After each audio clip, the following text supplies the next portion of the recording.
Hi everyone, Aaron here for Zollotech, and WWDC is less than a week away. We'll talk about that with iPhone 18 Pro updates, as well as iOS 26.6, iOS 26.5.1, and many other things. This is your weekly Apple News update for the week of June 1st, 2026. Now, WWDC 2026 is less than a week away, and Greg Joswiak posted on X the other day that all systems are glow as a teaser to the event. We also have some new wallpapers to go along with that, and you can see it in the developer app, where it says all systems glow. It says WWDC is just 1 week away, as this was posted the other day. Get ready for 5 days of technology, creativity, and community, all online and free. If we go to learn more, there's a lot more information here. So not only to watch the video about it, when the keynote is, when the platform State of the Union is, all the different sessions, 100 different ones, as well as group labs, Apple developer forums, one-on-one appointments, community gatherings, and you can even stream the music of WWDC 2026. So lots of different things here. If you haven't already seen it, be sure to check it out. You can see this here along with their new wallpaper. And again, I'll link all of that in the description below. Apple has also posted a Get Ready for WWDC video, so that's something they don't typically do. And on their main channel, there's also a placeholder for the keynote. It's scheduled for 1 p.m. Eastern Time. That's in my time zone, but it will be adjusted to whatever your time is where you live. Also ahead of WWDC, Apple has announced the Apple Design Award winners for apps and games, with 12 apps winning the award. You can see it here on the Apple Newsroom website, and if we scroll down, they're announcing all of the different ones, such as the app Grug. You can continue to scroll down and see every single one that will be receiving a reward for this. So Apple always does this every year, announces the winners, and you can see all of those here. Now, it also looks like we may have some new products soon with new Beats headphones that could be coming soon, as Lamine Yamal was seen wearing an unreleased version of the over-the-ear Beats. This was from his post on Instagram as he arrived at the Spanish national team training camp before the World Cup. So this is something that could be coming soon. We recently saw a patent for this, and it seems like there's just going to be some new over-the-ear designs. Apple also reopened its Barcelona store this past week after it was closed for a month for renovations. So this is one of the most beautiful Apple stores in the world. Let me know if you visited it in the comments below. Apple released a new newsroom press release showcasing the Apple Developer Academy in Detroit.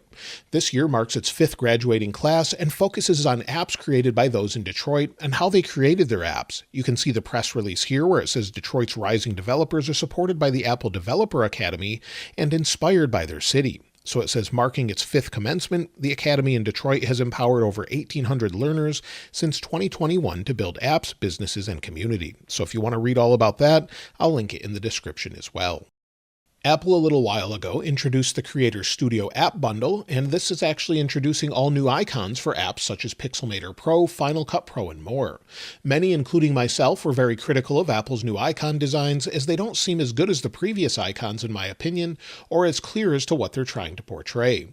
Last week, Apple actually published a document saying identify Apple Creator Studio apps on your Mac. This just sort of justifies what many of us have been saying, where the overall app icons just don't seem to match up to what we had before. I think the previous ones are a better representation of things such as Final Cut Pro, where changing this to purple reminds me more of what Microsoft offers on Windows.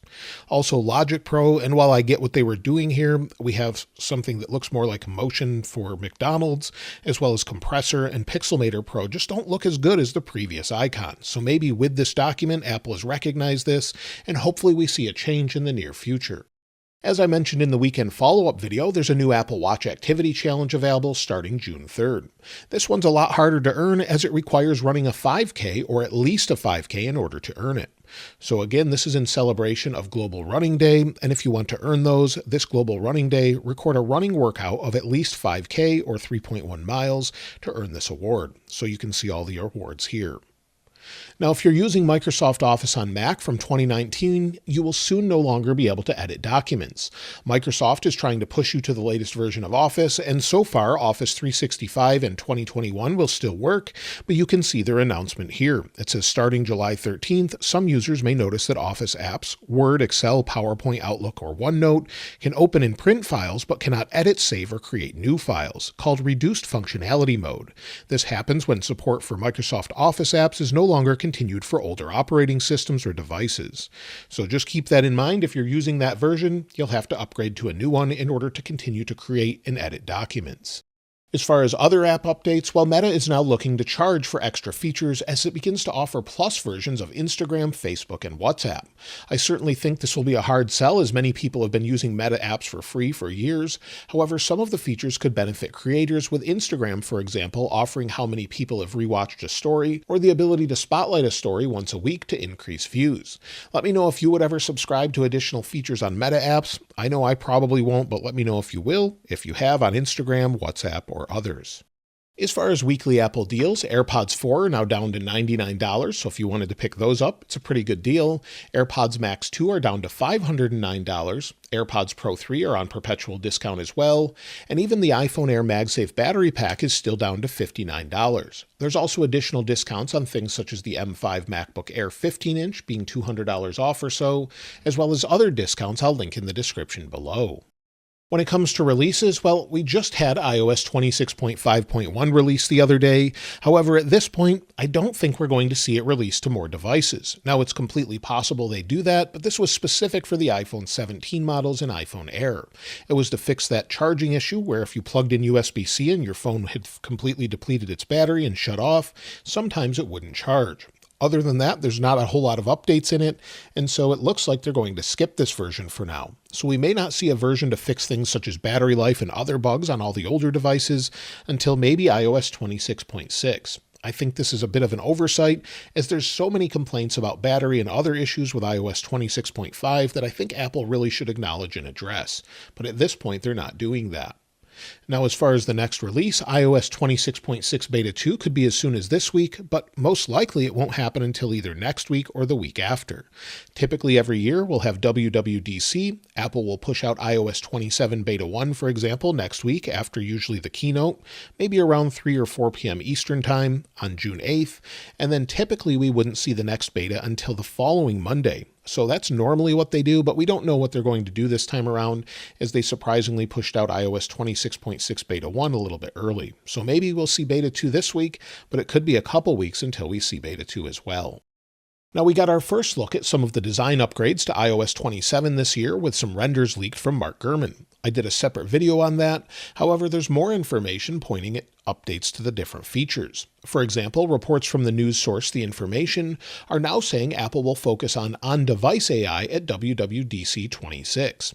This seems likely as Apple tends to push heavily on privacy, and to keeping most AI on device would certainly be a benefit compared to other devices where they typically have to go off to servers, get the information, and come back to your phone.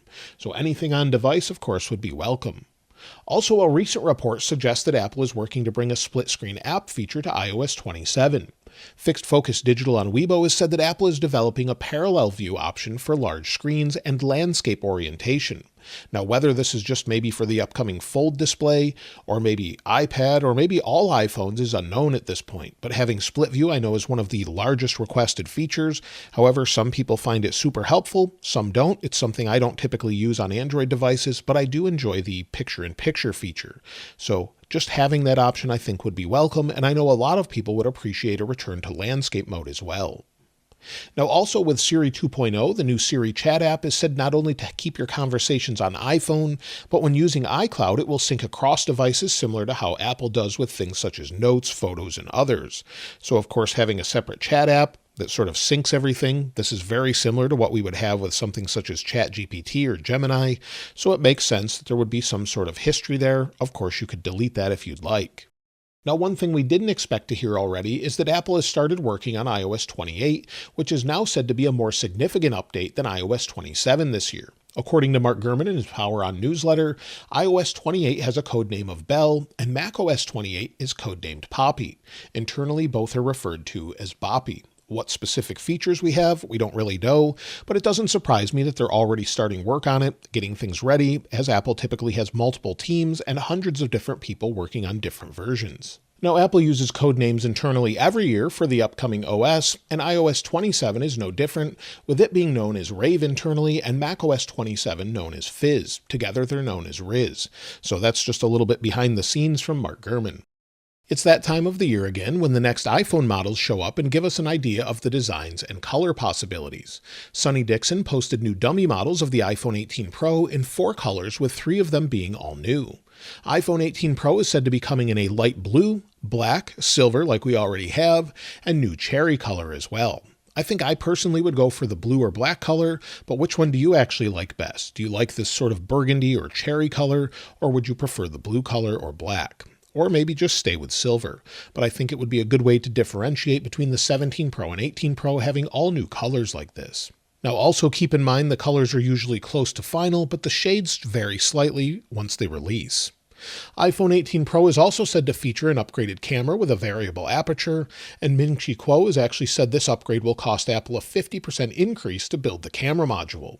However, I doubt Apple pushes this cost to the consumer. However, Apple implements this upgrade, and the benefit, of course, won't be seen until the launch later this year, but as far as the camera goes, we can expect upgrades pretty much every year with them, but I don't know if the price of the phone will go up due to the RAM shortage or other things as well.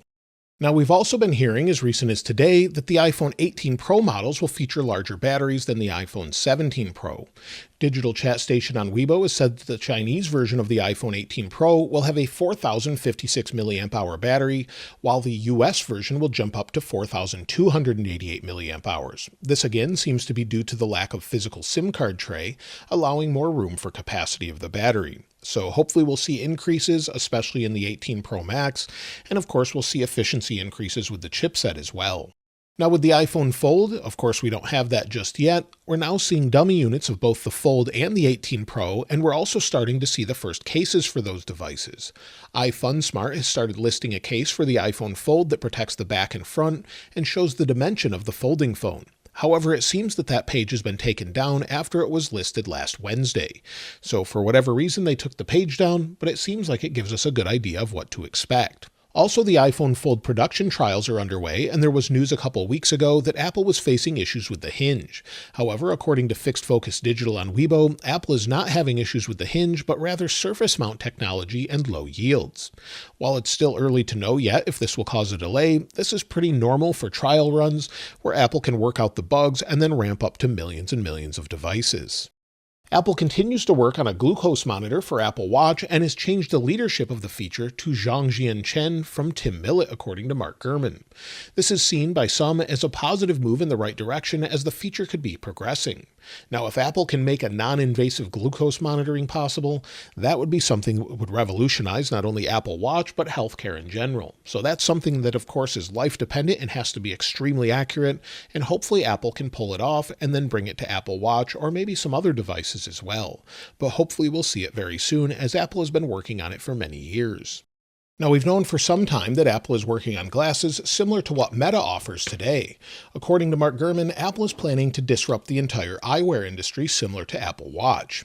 Design-wise, the Apple glasses will have a design to stand out and have oval-shaped cameras, according to Mark Gurman. Apple is also planning to possibly incorporate the glasses into health and also add augmented reality in the future. However, AR glasses would not be until the end of the decade. He also says Apple is working on a new Vision Pro that would be available in 2028 or 2029, but he does not expect any Vision Pro related updates until then. Now, we've been waiting for an updated Apple TV for some time, and now, according to Mark Gurman, they're ready to go. However, we've been hearing this from multiple sources for months, or maybe years at this point. However, Mark Gurman says that Apple has been delaying them and waiting for Siri 2.0 to launch. The same is true with HomePod Mini, where he says a new version is ready as well, but again delayed for the same reason. So we'll have to wait and see if Apple's ready to push this out very soon. Maybe we'll get some new products after WWDC, or maybe we'll have to wait until the end of the year. But it does look like Apple TV and HomePod Mini will finally get some new updates. Also, when it comes to the Mac, it seems that MacBook Neo is now outselling just about every other Mac that Apple makes. This makes a lot of sense, as there's quite a few people that would switch over maybe to MacBook Neo that wouldn't before due to its price. So this is a great device. My daughter has one, absolutely loves it. She prefers the keyboard over maybe the higher end Pros, and I think it's just a great device to start with, or just a great device to use from day to day. I think we'll see it in more schools and everywhere else. But let me know what you think of MacBook Neo in the comments below. And so that's everything this week with iOS 27, WWDC in less than a week, and much more. It should be a very exciting week next week, and of course we'll have more videos talking about what to expect a little bit later this week or toward the weekend. Let me know what you're looking most forward to in the comments below, and of course I'll link this wallpaper in the description like I normally do. If you haven't subscribed already though, please subscribe, and if you enjoyed the video, please give it a like. As always, thanks for watching. This is Aaron. I'll see you next time.